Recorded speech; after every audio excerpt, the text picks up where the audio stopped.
귀한 찬양 감사합니다. 이 시간 함께 나누실 말씀 열왕기상 15장 25절에서 32절까지 말씀입니다.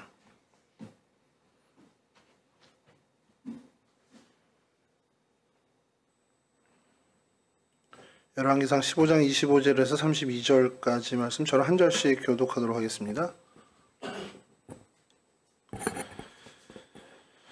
유다의 아사왕 둘째 해에 여로보암의 아들 나답이 이스라엘 왕이 되어 2년 동안 이스라엘을 다스리니라. 그가 여호와 보시기에 악을 행하되 그의 아버지의 길로 행하며 그가 이스라엘에게 범하게 한 죄지이니라. 이에 이스라엘 족속 아히야의 아들 바아사가 그를 모반하여 블레셋 사람에게 속한 기브돈에서 그를 죽였으니 이는 나답과 온 이스라엘이 기브돈을 애워싸고 있었음이더라. 유다 왕 아사 왕 셋째 해에 바아사가 나답을 죽이고 대신하여 왕이 되고 왕이 될 때에 여로보암의 온 집을 쳐서 생명 있는 자를 한 사람도 남기지 아니하고 다 멸하였는데 여호와께서 그의 종 실로 사람 아히야를 통하여 하신 말씀과 같이 되었으니 여로보암이 죄를 아니하고 또 이스라엘에게 범하게 한 죄로 말미암아 또 그가 이스라엘의 하나님 여호와를 노엽게 한 일 때문이라. 나답의 남은 사적과 행한 모든 일은 이스라엘 왕 역대 지략에 기록되지 아니하였느냐. 아사와 이스라엘의 바아사와 사이에 오랫동안 전쟁이 있습니다. 아멘. 예, 오늘 저희가 성경 속의 장소, 그 사건을 찾아보려고 하는 곳은 기브돈이라는 곳입니다. 좀 많이 생소하긴 하죠. 기브돈이 이렇게 많이 이제 성경에 등장하는 것은 아니고요. 성경에 이제 5차례가 언급이 되는데 사실은 2번은 이제 한 사건에서 같이 나오기 때문에 실제로 한 4번 정도 언급이 되는 그런 곳입니다. 기브돈이라는 곳은 그 사전적인 의미로는 오르막, 높다, 언덕 이런 뜻을 갖고 있어요. 여러분 전에 저와 이렇게 이 시간에서 했을 때 좀 기억나시는지 모르겠는데 기브돈하고는 비슷비슷한 단어들이 좀 연상되지 않습니까? 동네 이름이 기브아 뭐 이런. 예, 이 기브아도 언덕, 오름 이런 뜻이고요. 이게 어디서 출발했냐면은 저희 개바라는 것, 왜 그 반석의 개바와 좀 다르다는 그 뜻을 가진 개바, 발음은 똑같고요. 그 개바가 사실은 이제 언덕, 높음 뭐 이런 뜻을 갖고 있는, 거기서 이제 어원에서 출발한. 그래서 이 동네에 좀 이렇게 좀 언덕배기라든지 좀 이제 그 성을 구축할 만한 이런 고지가 있는데 이름이 이 기브돈, 기브아 뭐 요런 이름을 딴 경우가 참 많이 있습니다. 기브돈도 말 그대로 이제 언덕 이렇게 실제로 그 지형이 약간 이제 구릉지대처럼 올라가 있어서 성을 지어 놓으면 이제 요새화되는 어떤 그런 지형을 갖고 있었습니다. 이곳이 이제 성경에 여러 군데 등장하는 것을 좀 이따 언급을 해 드릴 텐데 여호수아가 가나안 땅을 이제 정복하면서 이스라엘 백성들이 이제 가나안 땅에 입성했을 때 땅을 분배하잖아요. 땅을 분배할 때 요 동네, 이 성읍은 사실은 단지파 그 영역에 속한 것인데 그 지파마다 레위 사람들이 거할 처소를 이제 뭐 도피성을 포함해서 이렇게 분배를 할 때에 단지파 지역 내에 레위 지파, 특히 레위 지파의 고핫 자손에게 이제 준 성읍이 바로 이 기브돈입니다. 사실 뭐 기브돈이 많은 사건이 있질 않아서요. 오늘 저희가 다루려고 하는 이 사건 하나가 사실 제일 유명한 사건인데 이 사건은 뭐 그렇습니다. 이제 아사 시절, 유다 왕은 아사 시절이고 북왕국의 이제 나답 왕, 그러니까 여로보암의 이제 아들이죠. 여로보암이 이제 북이스라엘을 건립하고 그다음에 이제 나답이 그 뒤를 이었는데 이 나답이 이 기브돈 지역을 좀 뺏으려고 전쟁을 준비하고 있는 중이었습니다. 그러니까 이게 왜 뺏으려고 했냐? 다윗 왕과 솔로몬 왕 시절까지는 여기가 유다, 그러니까 통합 이스라엘이죠. 통합 이스라엘의 땅이었습니다. 근데 이게 분열이 되는 그 과정에서 블레셋이 이 땅을 점령을 해요. 그러니까 단지파가 분배를 받은 이후에 단지파가 사실 좀 명맥을 유지하기 어렵게 철수를 하잖아요. 북쪽으로 철수를 하고 그렇게 되면서 블레셋이 이 지역을 장악하게 되고 사실은 다윗과 솔로몬 시절 이전이나 이후에는 이 지역은 계속해서 블레셋이 장악하고 있었던 그런 곳이라고 생각을 하시면 됩니다. 그래서 이곳을 점령하기 위해서 북이스라엘에서 굉장히 많은 애를 써요. 그리고 나답 왕도 이곳을 이제 점령하기 위해서 그 영토를 되찾기 위해서 정말 애를 쓴 흔적이 나옵니다. 자, 그런데 이제 그때에 이 나다방을 반역해서 바하사라는 사람이 반역을 해서 이 나다방을 죽이고 이 북이스라엘의 세 번째 왕이 됩니다. 그러니까 여로보암의 그 왕가를 완전히 멸절시키고요. 여기서 이제 새로운 왕이 되는 겁니다.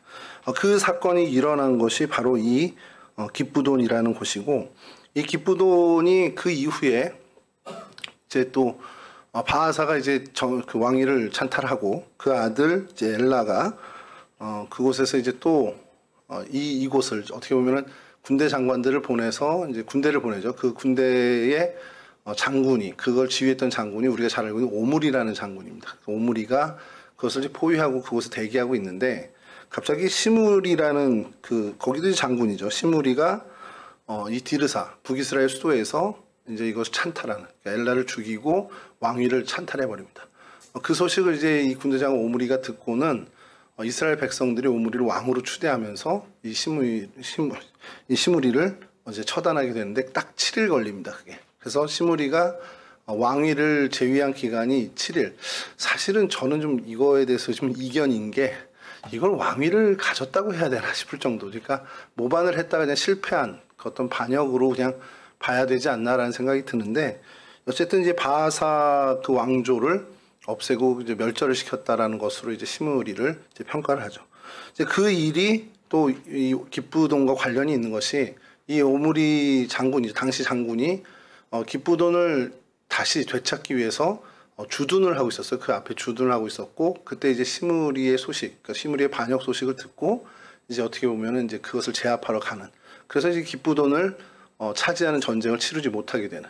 그러니까 기브돈을 찬탈하려고 시도를 할 때마다 이런 일이 벌어진 겁니다. 그러니까 이제 기브돈이 이런 사건들과 계속 연관이 지어지는데, 그러면서 좀 어떤 교훈을 우리가 좀 찾을 수 있지 않을까라는 생각을 해보게 됩니다. 그래서 이 기브돈을 저희가 오늘 좀 살펴보면서 이 사건들에 대해서 좀 교훈을 좀 얻어볼까 합니다. 기브돈의 위치를 좀 먼저 보면요. 첫 번째 사진을 좀 띄워주시면, 이제 뭐 익숙하시죠? 이제 예루살렘에서 이제 지중해 쪽으로 가는 길에 저기 내비게이션 지도 표시를 해놓은 곳이 바로 기브돈입니다. 오늘날의 텔 말라트라고 하고요. 이게 영어로 좀 혼용이 돼서 MALAT로 쓰기도 하고 MALUT로 쓰기도 하고 MALOT로 쓰기도 합니다. 그러니까 히브리 말을 이제 번역하다 보니까, 영어화하다 보니까 이제 그래서 여러 가지로 검색해도 이제 다 나와요. 근데 기브돈이라고 검색을 해도 나옵니다. 그래서 이곳에서 예루살렘까지가 직선 거리로 한 34km 정도, 34에서 35km 정도 나오는데, 제가 그래서 34km가 어느 정도 거리인지 감이 안 오는 거예요. 그러니까 꾸불꾸불 이렇게 가게 되면은 대충 저희가 운전해서 가면은 차로 한 34km 갔다 그러면 대충 한 저기 뭐 강남 벗어나서 이제 분당 가는 곳쯤, 성남 어디쯤일 것 같은데, 직선 거리는 어느 정도 될까 했더니 수원에 조금 못 미치는 거리더라고요. 이렇게 카카오 지도를 이렇게 해보니까요. 그래서 그 정도 거리 떨어져 있으니까 먼 거리는 아닙니다. 이곳이 이렇게 먼 거리는 아니고 이곳이고, 그러니까 이 블레셋과 이제 이 북이스라엘의 경계에 있는 이 성이 바로 이 기브돈이라는 겁니다. 이렇게 보시면 조금 뭐 오늘날의 지도니까 좀 저게 뭐야 이러실 텐데, 다음 지도 보시면 이제 구약 시대의 지도에 좀 헷갈릴 수 있는데, 찾으셨습니까? 기브돈? 숨은 그림 찾기 같이 돼 있는데, 대충 아까 그곳에서 이렇게 찾으시면, 저 전사님 혹시 확대해 주실 수 있을까요? 기브돈을? 예, 저 8번, 숫자 8번 바로 밑에. 보이시나요? 8번 숫자 바로 밑. 8번 숫자를 못 찾으시는 건가? 예. 여기 32N 가운데 8번 그 바로 밑에 기브돈. 예, 찾으셨죠? 예, 저 정도 위치입니다. 그러니까 여기 8번 이 숫자가 다 이제 지파들이에요. 지파들 이제 분배된 땅인데, 그렇게 있는 그 정도로 보시면 되고요. 저 8번 이제 단지파 영역입니다. 그래서 이걸 좀 더 칼라화해서 다음 사진을 보여주시면, 이거 너무 커졌는데요. 예, 깁돈이라고 되어 있는데, 이제 발음을 저렇게 줄여주셔도 됩니다. 원래 크기로. 근데 이 지도가 약간 좀 그런 게 조금 더 이제 동쪽으로 좀 와야 되는 것 같아요. 제가 볼 때는. 이렇게 지도를 이렇게 겹쳐서 보면 약간 동쪽으로 더 와야 되지 않나 싶은데, 어쨌든 단지파 내에 이 이스라엘 그러니까 예루살렘의 서쪽으로 한 34km 정도 있는 그곳에 위치한 곳입니다. 오늘날 이 텔 말라트가 그 도시가 있어요. 도시가 있고 제법 사람들이 갖춰진 그 모습을 갖췄는데 그 성이 있었던 자리, 그러니까 당시에 이제 기쁘돈 성이 있었던 자리는 뭐 우리가 늘 봐왔던 것처럼 그냥 허벌판이 되어 있습니다. 그래서 다음 사진 보여주시면 여기가 이제 성으로 있었던 그 지역의 이런 부분이고 다음 사진도 보여주시면 이렇게 좌우로 보면 그냥 이런 그냥 아무것도 없는 그런 곳이고요. 그래서 거기서 이제 멀리 마을 쪽을 바라본 사진인데 다음 사진 보여주시면 인근 마을을 향해서 이제 보이는 약간 이제 언덕 위에 있는 이제 지역입니다. 그리고 그 반대편의 사진이 또 있는데요. 다음 사진 보여주시면 그러니까 어쨌든 제법 마을들이 좀 보이죠. 그리고 그 다음 사진은 이제 신도시입니다. 정돈된 도시가 또 그 기쁘돈에 있고요. 이걸 좀 멀리서 찍은 사진이 하나 더 올라와서 보여주시면 다음 사진. 제법 그래도 마을이 어느 정도 형성되어 있는 그런 곳입니다. 자, 이 기쁘돈을 이제 구글이나 이런 곳에서 검색하면요, 제일 많이 그리고 제일 먼저 뜨는 사진이 있는데 보여주시면 다음 사진 보여주시면 사람들이 모여 있습니다. 그게 왜 모여 있는지 몰라서 저는 이게 왜 여기 있지 막 그랬는데 뭔가가 있구나라고 생각해서 이 사진을 여러 각도로 이렇게 찾았습니다. 나무 비슷한 거 찾아보고 화단이 있길래 이 화단이 뭐 있을까 했는데 이 자리를 반대 각도에서 찍은 사진을 찾았습니다. 다음 사진 보여주시면 여기입니다. 이게 아까는 저 반대편에서 몰려 있는 사진을 봤고 이제 이쪽 반대편에서 찍은 건데 자세히 보시면 저기 정가운데요. 뭐 돌 같은 거 좀 보이지 않습니까? 그러니까 뭔가가 있으니까 사람들이 이렇게 모였겠죠. 그래서 저 돌이 뭔지 궁금해서 봤는데 다음 사진 보여주시면 이런 돌판이 있습니다. 유종인 장로님이 오셨어야 되는데 뭐라고 써 있긴 하죠. 그냥 우리말로는 텔말로트 이렇게 돼 있는 뭐 메츠포르 라푸날이라고 그러는데 이 라푸날은 사람 이름이에요.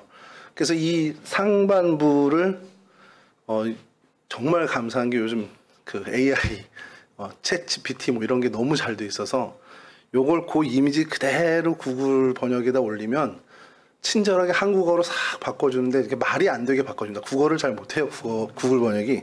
그래서 뭐라고 됐냐면 제일 위에는요. 뭐 확대해 주시면은 뭐 이렇게 두 줄 이렇게 있죠.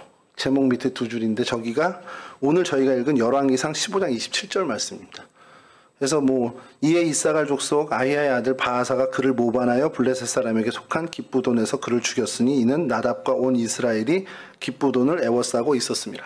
그러니까 여기가 기쁘돈이니까 그거에 관련된 성구를 구약 성경을 이제 기록한 것 같습니다. 근데 그 밑에 내용은 뭐냐면 대충 이거예요. 이 텔말롯이라는 것이 단지파 소유에 포함되어 있던 땅이고 여호수아에서 언급된 성서의 깁돈과 동일시됩니다. 이렇게 쓰여 있고 열왕기에는 이 기브돈이 블레셋과 국경 도시로 언급되어 있습니다.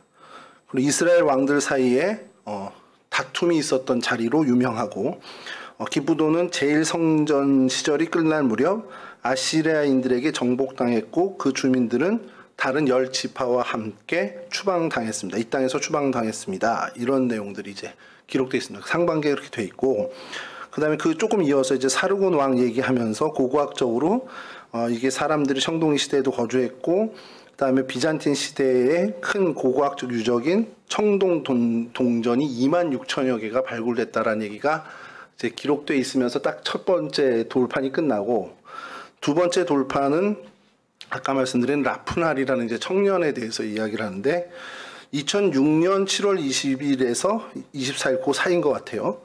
이 지역 이제 순찰 대원이었던 청년이었던 것 같습니다. 그 군인이었던 것 같고요.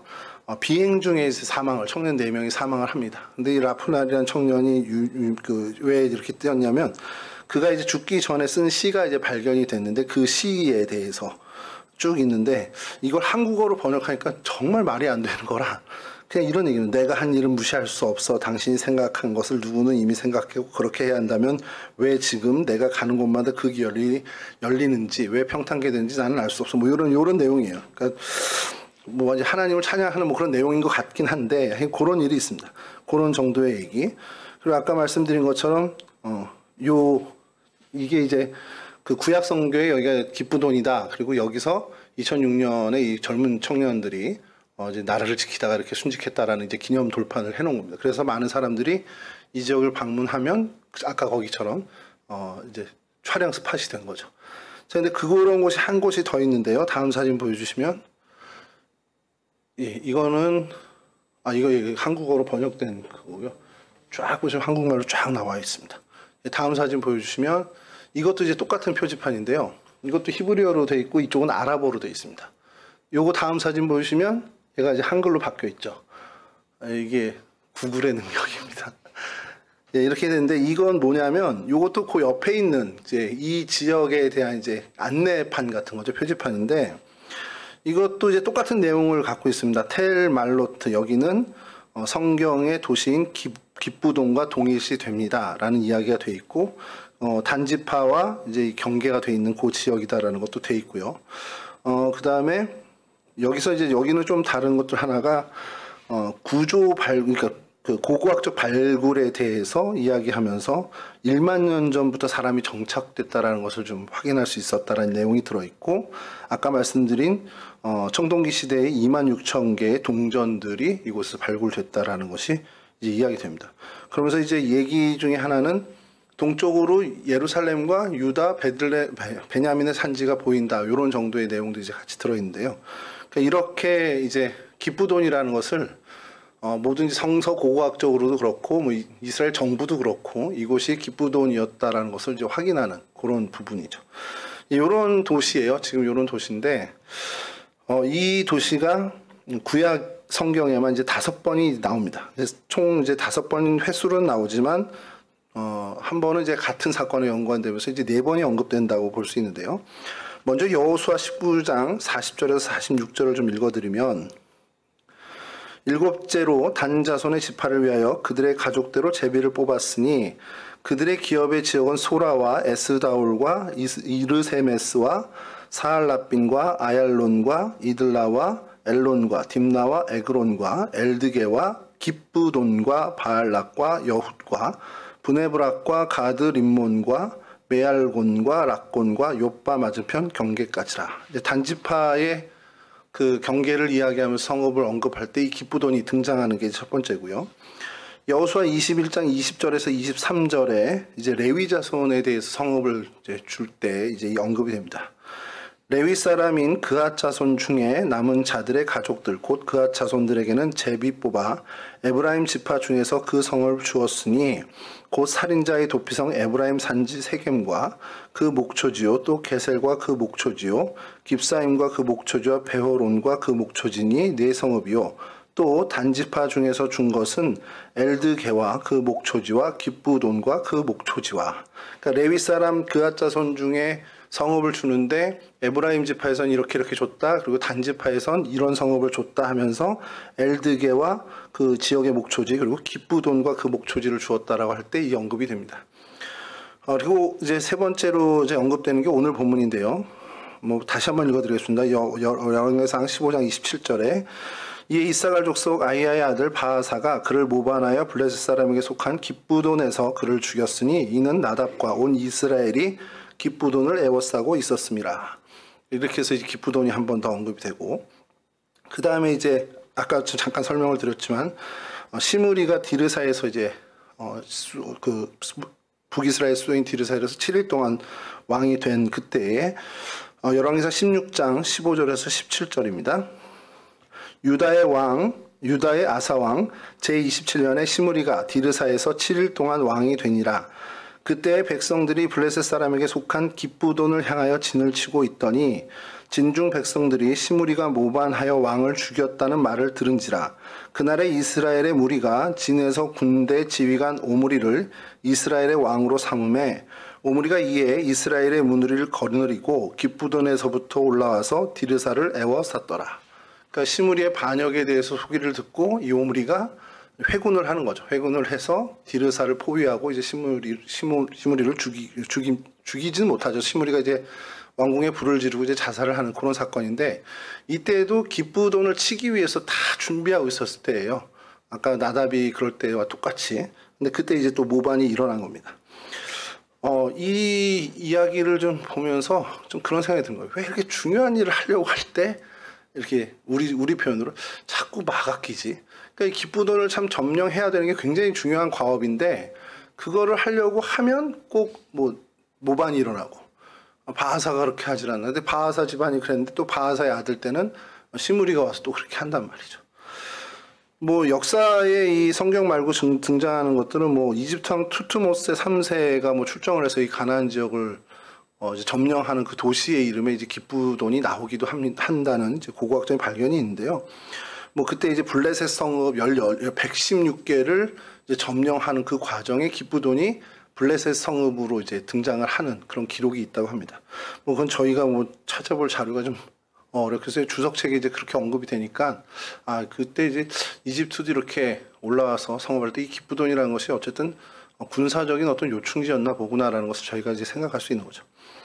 그래서 이 사건을 보면서 좀 어떤 생각을 좀 우리가 가져야 되나라는 생각을 해보게 된 거예요. 왜냐하면 이 기쁘돈이라는 곳이 사실은 이제 그 북이스라엘에 있어서 블레셋을 대적할 때는 굉장히 중요한 요충지고 그것을 점령해 있다면 블레셋의 어떤 공격으로부터는 참 어떻게 보면 유리한 고지가 될 텐데 그것을 좀 찬탈하기 위해서 애쓰면 때마다 이런 반역이 계속 일어나고 사실 왕조가 끊어지는 어떤 그런 일들이 벌어진다는 거죠. 구약시대 여로보암으로 인해서 분열돼서 북이스라엘 왕조가 이제 시작이 됩니다. 근데 이 북이스라엘 왕조를 우리가 계속 보지만 새벽에도 이제 저희가 열왕기를 계속 담임 목사님하고 계속 이렇게 저희가 읽어 나갔는데 목사님도 언급하시지만 계속 이게 북이스라엘이 이제 모반의 반역에 이런 게 계속 끊이지 않거든요. 그 이유는 목사님 설교에서도 말씀하셨지만 결국 하나님의 뜻, 그러니까 다윗의 길을 걷지 않은 그 이스라엘 그 모습이 그와 같은 결과를 초래했다라는 겁니다. 오늘 본문도 마찬가지입니다. 그 여로보암에 이은 북왕조의 2대 왕인 나답이 바하사라는 그 사람에게 이게 어디서 갑자기 나온 사람도 아니에요. 사실은 이 나답의 부하입니다. 부하 장수 중에 하나인데 무슨 일인지 모르겠지만 그 사전에 어떤 이야기는 하나도 없고 그 모반을 해서 이제 반역을 해서 나답을 죽이고 왕위를 찬탈한단 말이죠. 그래서 그냥 생각은 그런 거예요. 저희가 볼 때 그냥 인간적인 어떤 그 역사 관점으로 본다면 여로보암이 르호보암에게서 사실상 반역을 해서 왕국을 세운 거잖아요. 그러니까 이 바하사도 이제 그렇게 봤단 말이죠. 그 역사를 알고. 그러니까 이제 나도 좀 해볼 만한 거 아니야? 라는 생각을 가졌을 수도 있다라는 것이죠. 근데 이제 이것은 이제 역사학적으로 보는 어떤 그런 배경이고 우리는 이거를 좀 더 영적인 시각으로 좀 봐야 된다라는 것이죠.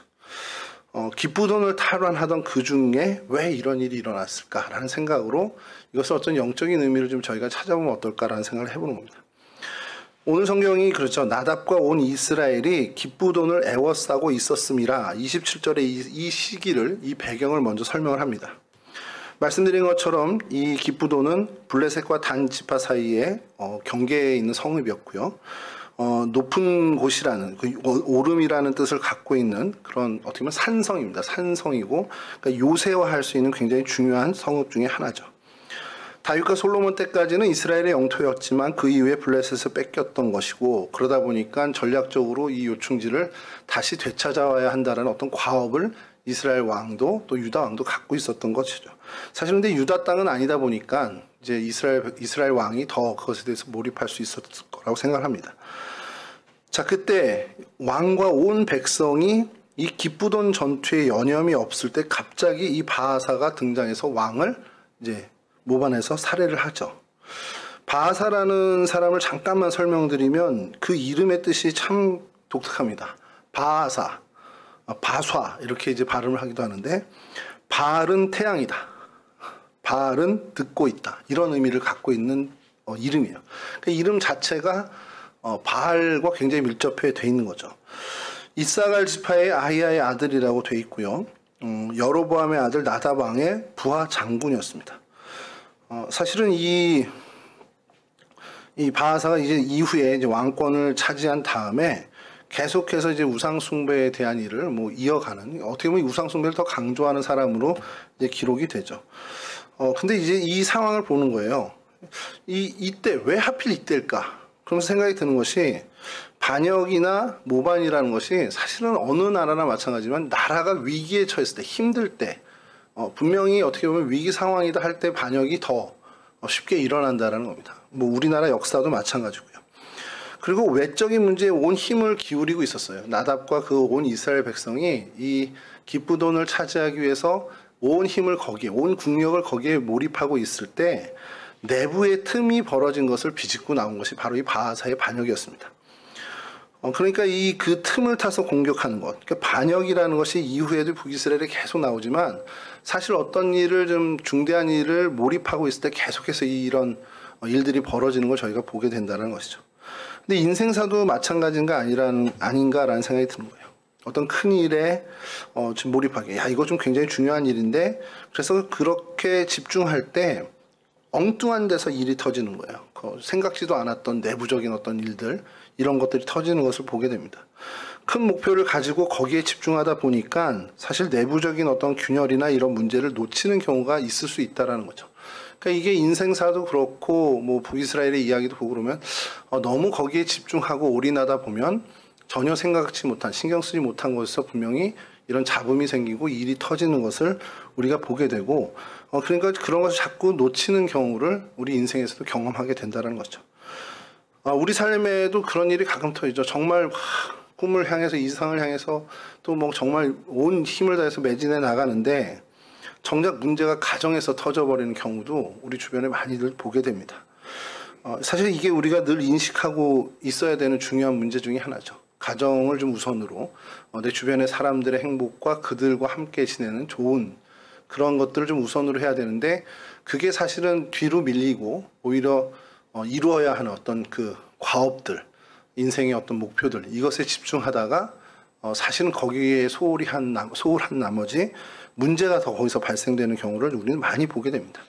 가정도 마찬가지고요. 어떤 조직들도 마찬가지고 또 심지어 교회도 마찬가지입니다. 내적인 부분에 안정과 화목을 먼저 챙기지 않게 되면 사실 다른 어떤 일을 몰두하다가 그곳에서 문제가 생기는 경우가 종종 벌어진다는 것을 저희가 알고 있죠. 그러니까 우리가 이 어떤 내부적인 부분의 안정과 화목을 먼저 우선시하는 그런 삶과 그런 자세가 굉장히 중요하다는 것을 우리가 오늘 사건에서도 다시 한번 좀 생각해 볼 필요가 있지 않냐라는 것이죠. 기브돈이 참 어떻게 보면 말씀드린 것처럼 요새고, 블레셋에게도 중요한 성읍이고 이스라엘에게도 중요한 성읍입니다. 그러니까 이게 굉장히 중요한 문제예요. 이스라엘 왕에게도 그렇고 이스라엘 민족에게도 그렇고 굉장히 중요한 문제니까 그곳에 온전히 신경을 쓰다 보니까 뒤를 보지 못하는 겁니다. 그러니까 내부 부하에게 암살을 당하고 그 왕권을 잃을 뿐만 아니라 이 여로보암의 일족이 완전히 멸문지화를 당하게 되죠. 큰 것을 얻으려고 하다가 사실은 이 작은 것에서 시작돼서 오히려 모든 것을 다 잃게 되는 상황을 좀 보게 됩니다.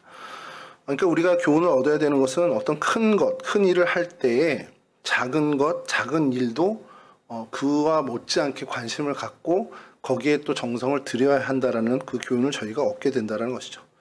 외적인 안녕을 바라는 사람은 우선 내부적인 안녕을 도모해야 된다라는 굉장히 중요한 사실을 좀 저희가 얻게 됩니다. 우리 성도들도 마찬가지입니다. 이 땅을 살아가는 그리스도인들도 어떻게 보면 소위 말하는 외부적인 어떤 그런 우리의 사역이라든지 사명의 자리에 최선을 다하는 것도 중요한데, 작다고 여겨지는 일들이 있을 거예요. 뭐 가족의 일이 될 수도 있고 이웃과의 관계도 될 수 있고 지체들과의 어떤 소통의 문제도 될 수 있는데, 사실 그것도 같이 다져져 가야 하는 그런 것들을 굉장히 중요시해야 된다는 것을 좀 다시 한번 깨달은 어떤 이 사건이 아닌가라는 생각이 들죠. 그러면서 이제 우리가 영적인 의미를 좀 더 이제 한번 보는 것은, 그러면 이런 일들, 그리고 우리가 이런 상황을 보면서 그래, 더 큰 일을 집중할 때 작은 일과 우리가 소홀하기 쉬운 것들도 좀 이렇게 단도리 치고 잘 다잡고 가야 된다라는 교훈을 얻음과 동시에 영적인 부분도 좀 생각을 해봐야 되는데, 이 나답이 도대체 왜 이렇게 됐을까? 그 설명을 성경은 이렇게 합니다. 열왕기상 15장 26절인데요. 그가 여호와 보시기에 악을 행하되 그의 아버지의 길로 행하며 그가 이스라엘에게 범하게 한 그 죄 중에 행한지라. 그러니까 그 아버지 여로보암이 다윗 왕조를 반역하고 왕조를 새로 세웠죠. 그리고 베델과 단의 산당을 세우고 하나님을 거역하는 그 일을 행합니다. 그 말 그대로 정말 다윗 가문에 반역을 한 것이지만 이것은 하나님께 반역한 것으로 하나님은 보신다라는 거죠. 그리고 그 다음 왕 나답, 그 아들 나답까지도 이 길을 돌이키지 않고 그 길을 그대로 답습했다라는 거예요. 그리고 그 결과로 하나님의 진노가 임했다라는 겁니다. 이게 영적인 어떤 이 사건에 대한 해석을 성경에서 주는 것이죠. 이사야 63장 10절에 이런 말씀이 있습니다. 그들이 반역하여 주의 성령을 근심하게 하였으므로 그가 돌이켜 그들의 대적이 되사 친히 그들을 치셨더니. 그러니까 하나님을 배반한 북왕조를 하나님께서 어떻게 보면 이 바하사의 모반을 통해서 매질을 하신 것, 그러니까 심판을 하신 것이라고 우리는 해석할 수 있다는 것이죠. 그러니까 여러 번 왕조에 대한 이 모반 사건, 이 모든 것을 비롯해서 북왕국에서 이 벌어지는 모든 반역과 그런 어떤 찬탈하는 일들이 북왕조의 죄에 대한, 그들의 죄에 대한 하나님의 심판으로 바라보는 것이 영적인 시각이어야 된다는 겁니다. 다윗 왕의 간음죄 역시도 하나님께서 쉽게, 물론 용서는 해주셨지만 하나님께서 그 대가를 치르게 한 것이 압살롬의 모반, 압살롬의 반역으로 하나님이 다윗을 꾸짖으셨죠. 솔로몬 그 아들 이제 르호보암도 원로들의 말을 듣지 않고 젊은이들의 말을 들으면서 악정을 펼쳤을 때 여로보암의 반역이라는 것으로 하나님이 그를 징계하고 다스린 것을 좀 보게 됩니다. 그러니까 이게 하나님을 반역했다, 하나님을 대적했다 그러면 하나님도 그를 대적하시는 그런 일들을 우리가 좀 성경에서 계속해서 보게 된다는 것이죠.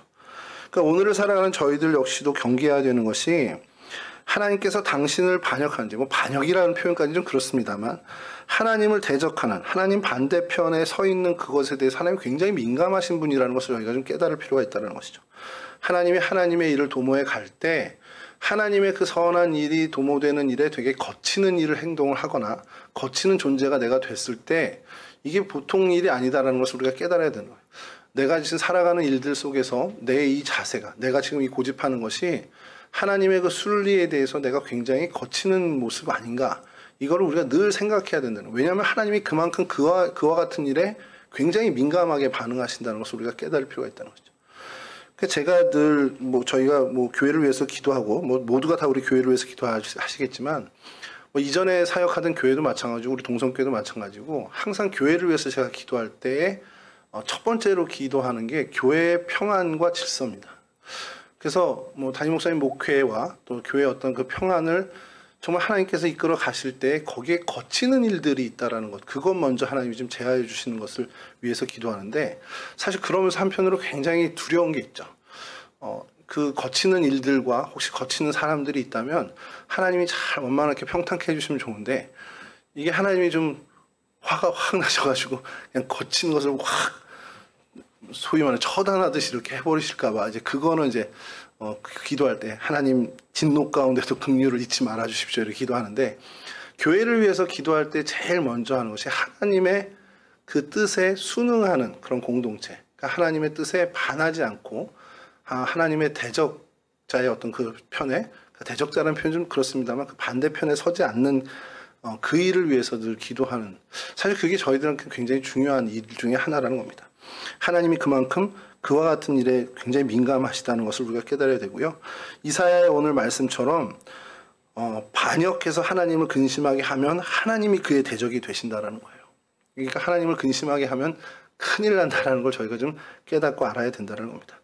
그리고 또 한 가지 주목해야 되는 것은 성경은 나답에 대해서 이렇게 얘기합니다. 15장 26절인데요. 다시 한번 읽어드리면, 여호와 보시기에 악을 행하되 그의 아버지 길로 행하며, 여기까지는 이제 그 반역의 길을 계속 갔다라는 얘기고요. 그 다음이 중요합니다. 그가 이스라엘에게 범하게 한 그 죄 중에 행한지라. 그러니까 이스라엘에게 범죄하게 한 죄가 있어요. 여로보암이요. 그 범죄를 계속해서 가져갔다. 그러니까 이게 나 하나 죄 짓고 하나님의 대적하는 그런 입장에 서 있으면 나 하나 죽음 끝인데, 이스라엘 민족이 하나님을 대적하는 죄 중에 빠지게끔 유도를 했다는 겁니다. 대표적인 게 뭡니까? 예루살렘으로 가는 걸 막기 위해서 베델과 단에 산당을 세우고 거기에 황금소를, 송아지를 신상을 해놓고는 거기서 이제 제사를 지내게 했다라는 것이죠. 자기 혼자 죄를 범한 게 아니라 온 백성으로 하여금 하나님을 반역하도록 하고 우상을 섬기도록 굉장히 나쁜 악영향을 끼쳤다라는 거예요. 이스라엘 왕은요, 신앙의 지도자가 되어야 하는 것입니다. 다른 여타의 국가의 왕과는 전혀 다른 그런 위치죠. 신앙의 지도자가 돼야 되고요. 어떤 신앙의 목자로서 모범을 보여야 하는데 오히려 죄악의 본을 보이는 그런 존재가 되었고, 그래서 백성들의 신앙까지도 망쳐버리는 존재가 되었다라는 거예요. 백성들까지 하나님을 반역하게 만들고 우상을 섬기도록 부추기고, 그러니까 하나님께서 온전히 그것을 봐줄 리가 없다라는 겁니다. 그러니까 나답의 왕위에 오른 지 겨우 2년 만에 망하게 되었다는 것이죠.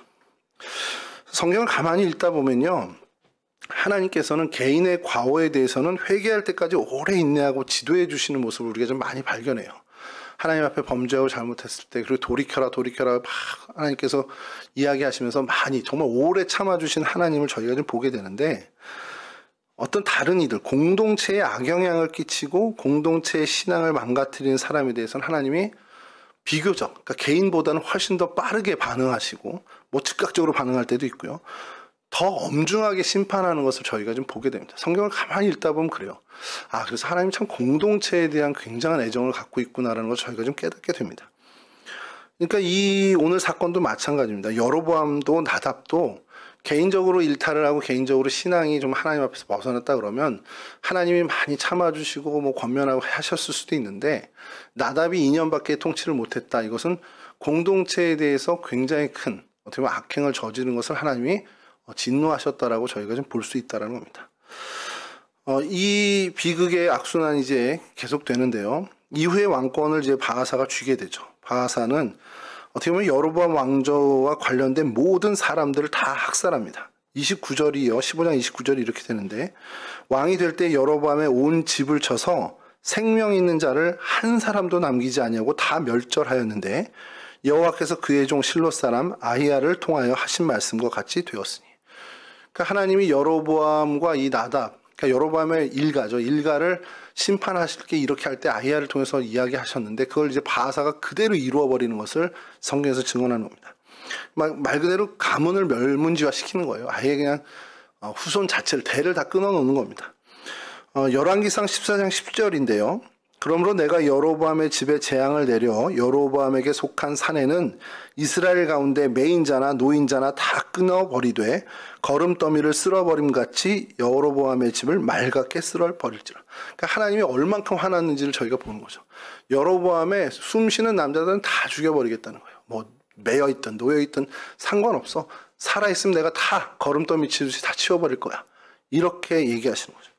그러니까 다윗 왕조에 대한 반역, 이걸 또 다시 말해서 하나님에 대한 반역으로 이제 보면, 이 여로보암과 그 가문이 하나님을 대적했을 때 이와 같은 일이 벌어진다는 겁니다.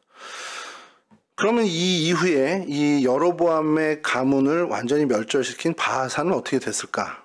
열왕기하 16장 1절에서 3절인데요.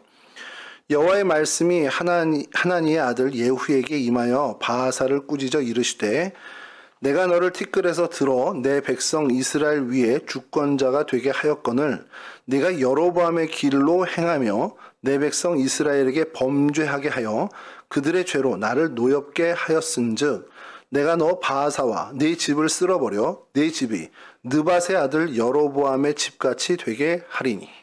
그러니까 바하사가 왕이 됐으면 여로보암의 그 멸망당하는 걸 봤잖아요. 여로보암 가문. 그럼 조금은 달라져야죠. 사실 그게 상식이거든요. 근데 이 바하사는 이름처럼 바알이 태양이다 뭐 이 이름처럼 우상숭배에 여로보암 못지않은, 아니면 오히려 더 우상숭배를 부추긴, 그래서 이스라엘 백성들을 더 죄짓게 한 사람이 되었다는 겁니다. 그러니까 하나님이 그와 같은 그의 모습에 더 노여움을 품으셨고, 느밧의 아들 여로보암의 집이 그렇게 멸망됐지 너도 똑같이 될 거야 라고 이렇게 이야기하시는 거예요. 바하사에 대한 하나님의 생각과 판단이 여로보암과 동일하게 보셨다라는 거죠. 사실 이 부분이 좀 아쉬운 점이긴 하죠. 뭐 어쨌든 반역으로 또 모반으로 정권을 잡았다. 이것도 사실은 좀 큰 평생의 짐이 될 수 있지만, 그렇게 했다면 그 전 왕권이 잘못 행했던 것들은 좀 바로 잡았어야죠. 그래서 정말 우리가 하나님의 백성, 선택된 백성답게 여호와 하나님의 신앙을 지켜나가자, 이렇게 했다면 그는 전혀 다른, 하나님으로부터 전혀 다른 평가를 받았을 겁니다. 근데 그의 길은 여로보암의 길과 전혀 다르지 않은, 다윗의 길을 가기를 원해서 하나님이 혹 세워주셨는데 다윗의 길은커녕 여로보암의 길을 온전히 그 길에 열심을 갖고 따랐다는 겁니다. 그리고 그 결과 동일한 심판을 받게 됐다는 것이죠. 열왕기상 16장 8절에서 10절입니다. 유다의 아사왕 제26년에 바아사의 아들 엘라가 디르사에서 이스라엘의 왕이 되어 2년 동안 그 왕위에 있으니라. 엘라가 디르사에 있어 왕궁 맡은 자 아르사의 집에서 마시고 취할 때에 그 신하 곧 병거 절반을 통솔한 지휘관 시므리가 왕을 모반하여 시므리가 들어가서 그를 쳐 죽이고 그를 대신하여 왕이 되니 곧 유다의 아사왕 제27년이라. 똑같이 2년 만에 이 엘라가 이제 반역의 어떤 희생이 되고 맙니다. 여로보암 사람들을 학살한 바아사 왕조도 똑같은 결과, 정말 비참한 결과를 당하고 말죠. 그 아들 엘라 왕의 신복인 시므리에게서 같은 모반을 당하고 그 집안 역시도 멸절을 당하게 됩니다. 그리고 시므리도 이 7일 만에 군대장관 오므리의 역모로 다시금, 뭐 역모라기보다 이제 진압이라고 하는 게 더 적당할 수 있는데요. 그 진압으로 다시 비참한 최후를 당하게 되죠. 왕권을 잡았던 여로보암, 나답, 바아사, 엘라, 시므리, 어떻게 보면 이 우상 숭배를 멸하고 죄를 회개하고 하나님께 대한 신앙을 회복시키는 일을 했다면 그들은 반역이 아니라 오히려 혁명으로 하나님으로부터 인정받았을 수 있을 겁니다. 그런데 그들은 그러지 못했죠. 죄악을 계속해서 답습했고 이 이후에 오므리 왕조 역시도 더 큰 악으로 어떻게 보면 이제 하나님을 반역하는 그런 죄를 계속해서 반복하게 됩니다. 그리고 그 안에서 계속해서 반정과 그 모반과 반역이 계속해서 반복되는 그 피비린 나는 악순환을 계속해서 거듭하게 되죠. 정말 그 반역과 반정을 했던 한 왕조라도 정말 하나님 앞에 다윗의 길을 걸어가는 선한 왕정을 펼쳤다면 그 이후에는 이 반정들이 일어나지 않았을 수도 있는데 하나같이 똑같이 다 여로보암의 길, 아합의 길을 걸어갔다라는 것을 우리가 보게 된다는 것이죠. 세상을 거역하는, 하나님을 거역하는 세상, 그래서 정말 하나님을 거역하는 사람들, 하나님을 배신하고 정말 어떻게 보면 죄 짓는, 죄의 길을 걷는 많은 사람들, 우리가 보면 사실 하나님께서 참아주시는 것을 저희가 보기도 하지만 그냥 참아주시니까 그냥 가야지가 아니라 참아주실 때 빨리 돌이켜서 돌아와야 한다는 것을 저희가 좀 알게 됩니다. 하나님을 대적하는 길에 서지 않기 위해 나를 늘 살펴야 된다는 거죠. 나 자신이 내가 하나님 백성이니까 나 하나님으로부터 선택받은 구원받은 사람인데 안심하고 있을 것이 아니라 내가 살아가며 선택하는 모든 일들이 하나님의 뜻에 반하는 것은 아닌지 아니면 하나님의 뜻에 부합되는 것으로 내가 선택하며 살아가는지를 늘 점검할 필요가 우리에게 있다라는 겁니다. 이렇게 하나님의 대적에 하나님의 그 반대편에 서지 말아야 한다는 것을 오늘 이 사건을 통해서 저희가 계속해서 마음에 새기고 늘 하나님과 한편에 동행하는 삶을 살기 위해 애써야 되는 그러한 교훈을 얻게 되고요. 또 한 가지는 짧게 좀 말씀드리면 그냥 그런 생각이 드는 거예요. 여로보암도 마찬가지고 그 반정을 했던 바아사도 그렇고 시므리도 그렇고 오므리도 그렇고 이 자기 그릇이 아닌데 이걸 좀 한 거 아닌가라는 생각이 드는 거예요. 그러니까 인간의 어떤 그 욕심들이 많잖아요.